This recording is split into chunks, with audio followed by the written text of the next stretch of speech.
for this special media briefing on the occasion of the second virtual summit between India and Australia, which has just concluded. To give us a sense of the discussions and also take up some of your questions, we have the privilege of having with us today Foreign Secretary Sir Shri Harshvardhan Shringla. We also have with us Joint Secretary looking after Oceania Division in the Ministry of External Affairs, it's Paramita here. And so without much ado, may I hand over the mic to you. Thank you, Arindam. Namaskar and good afternoon. As you're aware, Honourable Prime Minister Shri Narendra Modi ji and Prime Minister of Australia, Honourable Scott Morrison, held a virtual summit today. In fact, the summit concluded just a short while ago. We saw that the summit was a very fruitful, constructive and warm exchange of views. The virtual summit reflects the close ties that exist between India and Australia, as also the shared vision of both Prime Ministers to advance this bilateral partnership. Both the Prime Minister and Prime Minister Scott Morrison stressed on the high priority they attach to a bilateral relationship and the keen focus to enhance further the comprehensive strategic partnership between our two countries. You would recall that the last summit, which was also held virtually between the two leaders, took place in June 2020. The summit today gave an opportunity for the two leaders to review the bilateral relationship in that intervening period and to also take stock of the comprehensive strategic partnership framework, regular high-level engagements that have been held between the two countries. The leaders also recalled their previous meetings, including those held on the sidelines of the Quad Leaders Summit in Washington, D.C. in September last year, and on the sidelines of COP26 in Glasgow in November last year, where they jointly launched the Infrastructure for Resilient Island States, or IRIS, along with UK's Prime Minister Boris Johnson. As you would recall, that this was a part of the Coalition for Disaster Resilient Infrastructure, the CDRI, and both Prime Ministers, along with the UK Prime Minister, were the co-chairs of this IRIS initiative that was launched by them together. Today's summit was held over an hour and covered the entire range of bilateral issues that were there before us. The wide-ranging discussions also covered regional and multilateral issues of interest. Prime Minister Modi indicated that as two democracies, India and Australia had similar goals and aspirations. Prime Minister Scott Morrison welcomed India's 2023 G20 presidency and reiterated Australia's commitment to work closely with us on economic issues of global interest and concern. The agenda of the meeting covered the status of various new initiatives and mechanisms agreed under the Comprehensive Strategic Partnership. The Prime Ministers exchanged views on how COVID-19 had impacted across the globe and our respective responses and cooperation in critical areas such as health, vaccines, cyber, emerging technologies and supply chains. Incidentally, both Prime Ministers also gave a sense of what was done in our own countries. Prime Minister spoke about the fact that 90% of our adult population had been vaccinated. He also spoke about vaccine Maitri and the vaccines that we had distributed to countries in our region and beyond, and also about the Quad vaccine partnership. This is an important initiative that involves both Australia and India as members of the Quad. The Australian Prime Minister also informed Prime Minister about their own vaccine initiatives and the successes that they've had in dealing with COVID-19. In a reiteration of for commitment to a progressive Indo-Pacific region, both leaders discussed calibrating and cooperating with each other on support to Pacific Island countries for humanitarian assistance and disaster relief, and in combating climate change through initiatives like the International Solar Alliance and the Coalition for Disaster Resilient Infrastructure. The leaders exchanged perspectives about regional and multilateral matters and global issues of mutual interest, including shared concerns such as terrorism. You will, of course, see the joint statement soon, so some of this information would be contained in the joint statement concluded at the summit. Both leaders referred to their strong bilateral relationship as important not only from a bilateral perspective, but also, as I mentioned, under the Quad format, calling it a factor of stability in the Indo-Pacific. The Australian Prime Minister appreciated the significant presence of a large Indian diaspora in Australia. He stressed on the importance attached by Australia to its relations with India. I think there was a sense that our cooperation had extended to sectors across the board. I think in particular in terms of investments, in terms of critical minerals, in terms of clean energy, in terms of water, agriculture. These were areas that both sides saw as highly potential. And I think there was a call for facilitating migration and mobility for students and professionals between the two countries. There was a sense between both Prime Ministers that two important areas in our partnership related to people-to-people contact, especially the youth, in terms of education and in terms of tourism exchanges between both our countries. Science and technology was an important area of cooperation. The leaders welcomed the extension of the Australia-India Strategic Research Fund. It's an area of collaboration on science, technology, and research, and both Prime Ministers referred to it as a pillar of our collaboration in these areas.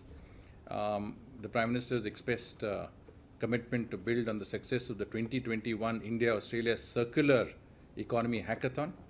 As you are aware, the hackathon was held last year, and essentially this involved a discussion of the circular economy, converting waste to wealth, and joint initiatives on new and renewable energy. And this is an area where the two Prime Ministers themselves had not only shown interest but also been involved in the concluding session. And a significant outcome of the virtual summit was a decision to hold annual summits at the level of the heads of government under the comprehensive strategic partnership. I think this is one major outcome. And Australia would be the third country with which India will have an institutionalized annual summit. As part of other outcomes of the virtual summit, both leaders welcomed the signing of the MOU on cooperation in the critical mining sector. This is an MOU between India's Khanij Bidesh India Limited and Australia's Critical Minerals Facilitation Office, and would establish a framework for building partnerships in critical minerals investment. As you can imagine, this is an important area for both our countries, and this agreement would give us the opportunities to both invest in Australia's critical mineral sector and get Australian expertise in this area. There was also a letter of intent signed between India and Australia to work towards concluding a migration and mobility partnership agreement on facilitating migration and mobility between the two countries. I think this is something the two Prime Ministers referred to and said would be an area of great interest, because as I said again, it involves both education and technology and the involvement of younger people between our two countries. It's an important area. And a signing of an MOU between Prasar Bharati and the Special Broadcasting Service of Australia. It would basically allow for exchange of programs, expertise in this sector, and would facilitate daily slots on television channels in Australia for Doordarshan, India, Doordarshan News and DD Sayadri. The two Prime Ministers also agreed that there would be increasing cooperation between India's National Investment and Infrastructure Fund, the NIIF, and Australia's Pension and Sovereign Fund, which is called the Future Fund. This again is important because of our interest in attracting Australian investments in our infrastructure development. India will offer the same tax benefits for Australia's sovereign and pension funds in India as is given in Australia. In other words, we are willing to match the tax benefits that Australia gives to its sovereign and pension funds. Once they invest in India, they will get they'll get similar benefits. Prime Minister also proposed the early integration of digital payments platforms of both countries. And we have the UPI in India, and Australia has a new payment platform. This, as the Prime Minister mentioned, would greatly help the 7 lakh Indian community members in Australia. It would also promote, enable the emergence of India as a popular education and tourism destination for Australia. For Pacific Island countries under the Infrastructure for Resilient Island States, which I said was a part of the CDRI, both India and Australia will be providing funds. Australia had committed earlier 10 million Australian dollars, and India will match those funds for IRIS. Similarly, India will also match Australia's funding for Pacific Island states under the International Solar Alliance. Australia is investing 10 million Australian dollars, which is we will invest an equal amount of 50 crore rupees in this particular initiative. As you're aware, Australia has returned 29 artifacts, cultural artifacts to India. These are centuries old artifacts, very valuable artifacts, and Prime Minister welcomed the return and acknowledged this gesture of goodwill and friendship on the part of Australia. One important area of discussion and cooperation was defense and security, and both sides announced the setting up of the General Bipin Rawat Young Defense Officers Exchange Program. This will enable younger officers from both sides to familiarize themselves in each other's countries, and will greatly increase the service-to-service contacts between our countries. There are a number of sectors covered in agreements, and essentially this speaks of our wide-ranging nature of our bilateral cooperation with Australia in these sectors. There were several initiatives, other initiatives with Australia in the sectors of space, science and technology, critical minerals, energy, etc. You will see the details in the joint statement that you would have with you. The summit, to conclude, the summit re-established our shared belief with Australia in democracy and the values attached to the rule of law. The depth of discussions held today indicates the high importance India and Australia attach to the bilateral relationship. So I'll stop here, Aruna. Thank you, sir. Thank you for that comprehensive overview.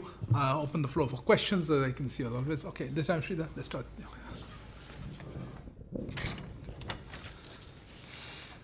Sir, Sridhar from the Asian Media. Can you tell us something about the discussions between the two leaders on Ukraine? And also, was China discussed as it was during the Japan summit? And yeah, I think we'll one question at a time. Okay, Siddhant. Critical minerals has been the focus of this summit. How does it help both the countries, and what are the details in terms of their plans of sourcing minerals from Australia? I mean, if you can give us little details. Okay.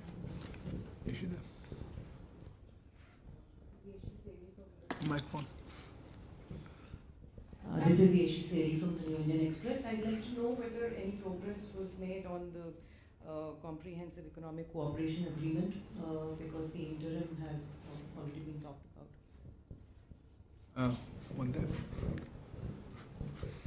Hi, this is Nirmala. I write for the Straits Times. I just wanted to know about the discussions on Myanmar. Okay, I'll take the last question here before I come to you. Yeah, Akhilesh. Sir, Akhilesh Sohan from Sunset TV. Has there been any talk with the Australian counterpart about making any joint, effort to stop the war that is going on between Russia and Ukraine? To make a quad stand on this issue. Joint or quad? Joint quad stand. Yeah.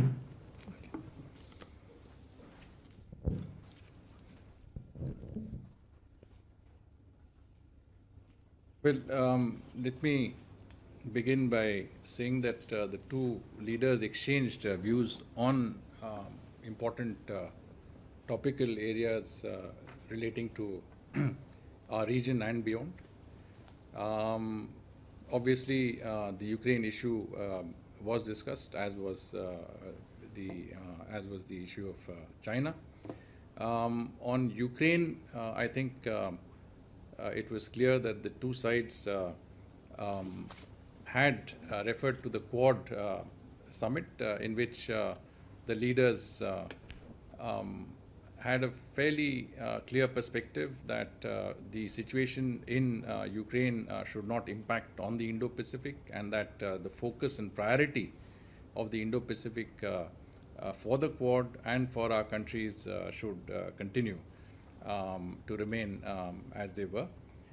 Prime Minister, I think Morrison was quite clear that as far as he was concerned, the Quad's focus was on the Indo-Pacific, and that he had made that clear at the Quad, and he has continued to emphasize that aspect in our discussions with us. He also, I think, expressed understanding for India's position on the issue of Ukraine, which he felt was definitely reflected our own situation, our own sort of considerations as far as the overall aspects of the discussion on Ukraine were concerned. I think there was a sense that there was concern, serious concern, you can say, about the ongoing conflict and the humanitarian situation in the Ukraine. This is something that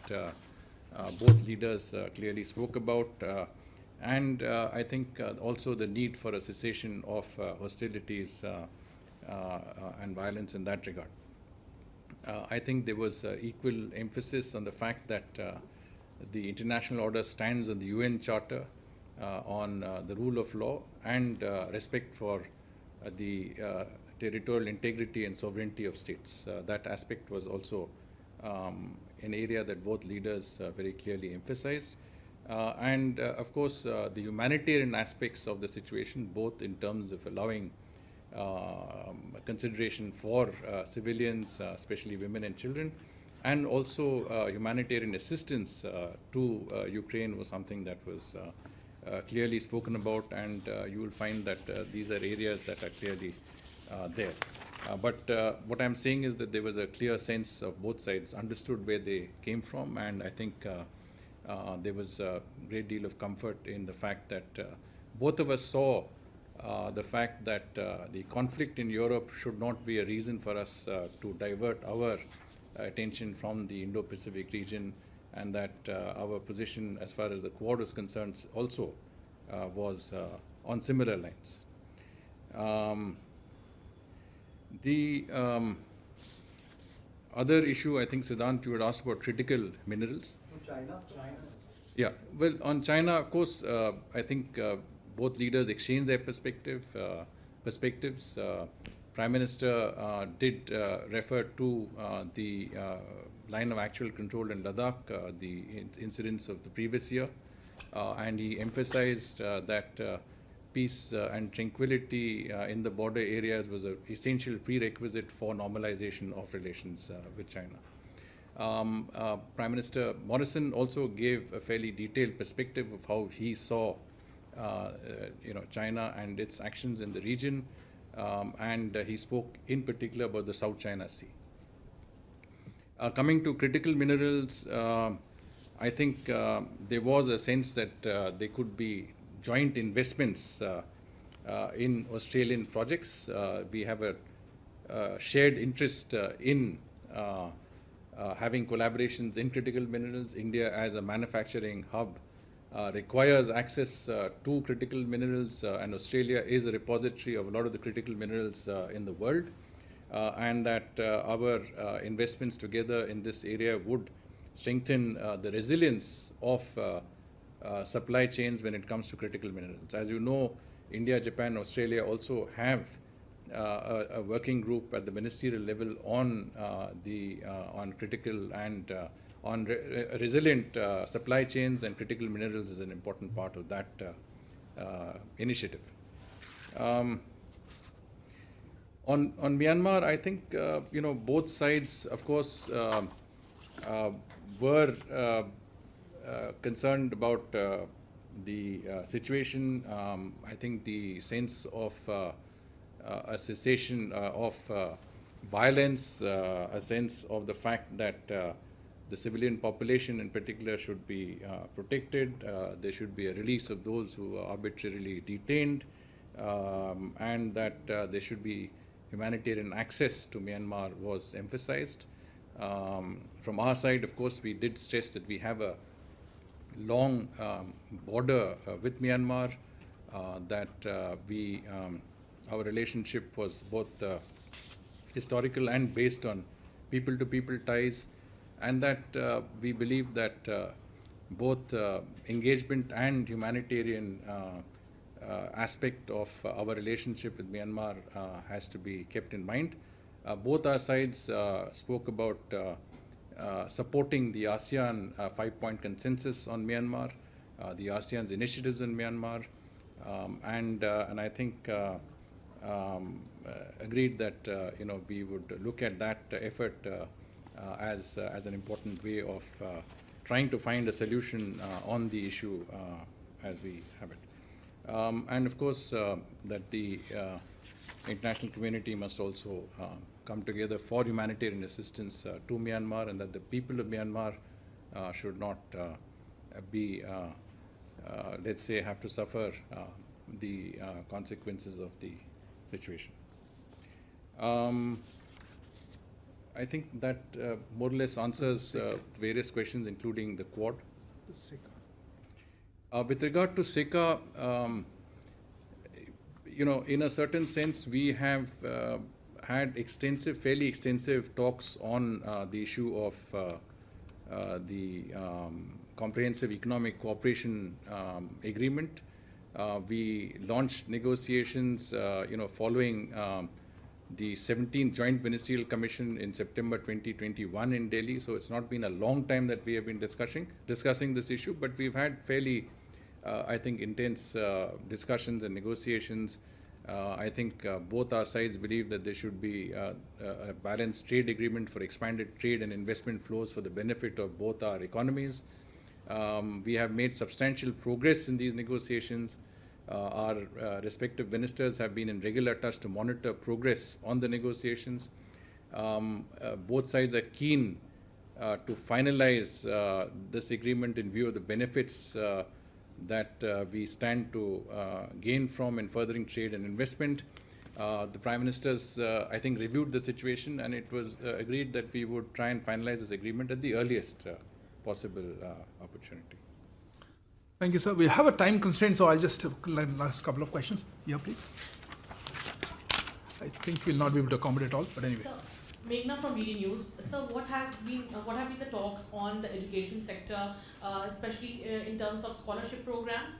Also wanted to ask if you can give us some details about the cooperation in the space sector. Space. One second, sorry. Yeah, Shinja, please. So, over here. So Australia was once part of Malabar, then for a long time they were not part of Malabar. Now they are again part of Malabar. Is there a commitment that they will continue to be in Malabar? Nanima? So, Nanima from the print wanted to understand again on SECA. Yesterday, the Australian High Commissioner said that there will be an early harvest agreement that will be signed by the end of this month. Is India also stating the same thing? Thank you so much. And also, sir, on the procurement of lithium, if you can shed some light. Anyway. Sorry, Sudhi? I'll come to you. So, Shudhi Rajan from Bloomberg, sir. Is there an figure or an understanding you could get on the investments that have been talked about? Or figure, is there anything of that sort? And final question here. So, this is Anand from the New Indian.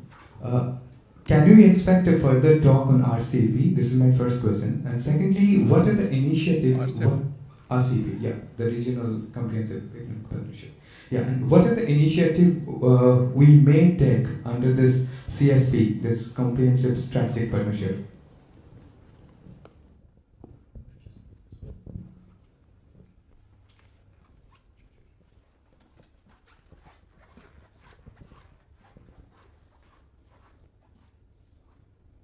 So I think as far as education is concerned, and this is something that Meghna had asked, what are the developments in that front? We have a task force between our two countries, and this task force has agreed to work towards a mutual recognition of educational qualifications. This, as you can imagine, is very important for us because of the number of students, Indian students who are in Australia. I think mutual recognition of degrees means that you can do a degree in Australia and that is recognized back in India as well. So it's an important step forward that we are looking at this. Australia has also announced a Maitri scholarship scheme, scholarship and fellowship scheme that will be, I think, helpful. In particular, the Australian Prime Minister mentioned about STEM students from India, and this is an important area. From our point of view, there is active collaboration in the space sector, between India and Australia. This, as you know, that ISRO is working with the Australian Space Agency, and I think this relates to certain technologies that both sides need, and it's again an emerging area of our cooperation. We are looking at new areas in the fields of science and technology, research, etc. And this, I think, is an important aspect of that regard. Now, there was also I think Sirinjoy had the question on Malabar. As you know, Australia has been inducted into the Malabar framework. They participated in Malabar exercises in 2020 and 2021. And they will continue to be part of the Malabar, let's say, group of countries that participate in these exercises. And I think we will certainly look forward to continued participation of all concerned.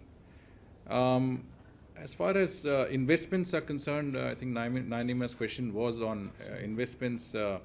It's around $15 billion is the quantum of investments between, we're talking about US dollars between Australia, of Australian investments in India, and Indian investments in Australia are about $12 billion.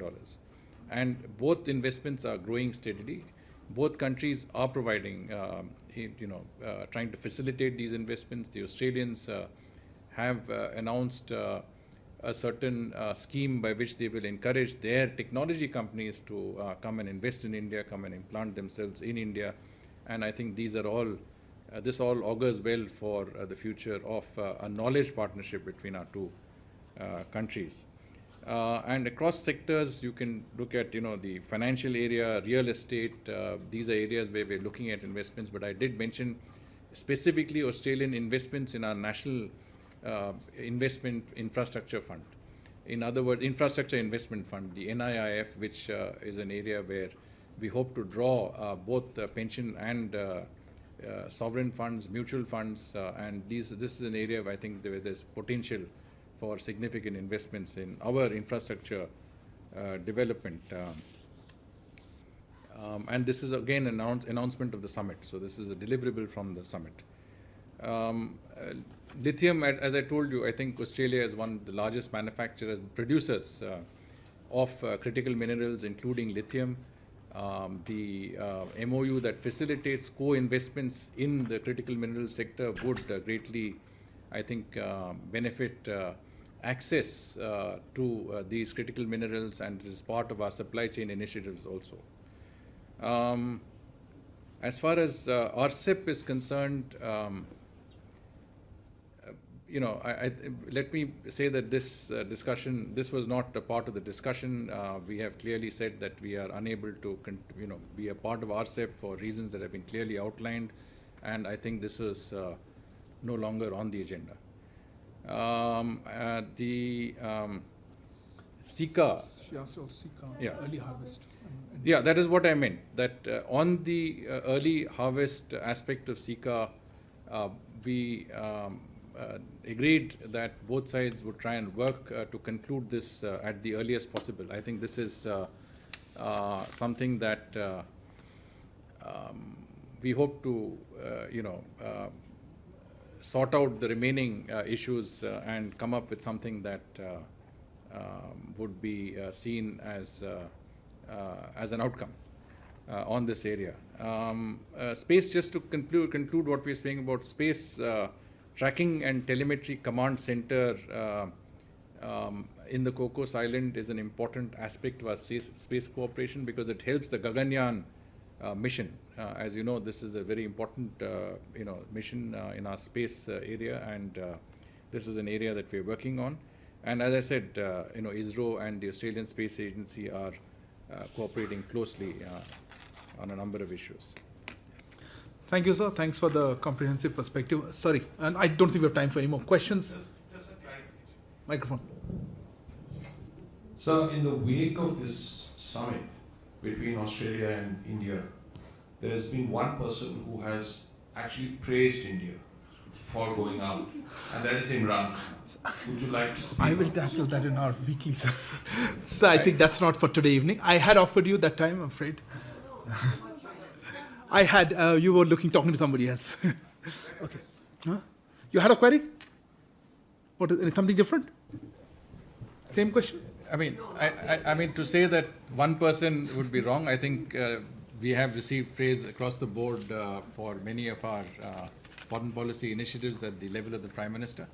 And I think, our record speaks for itself.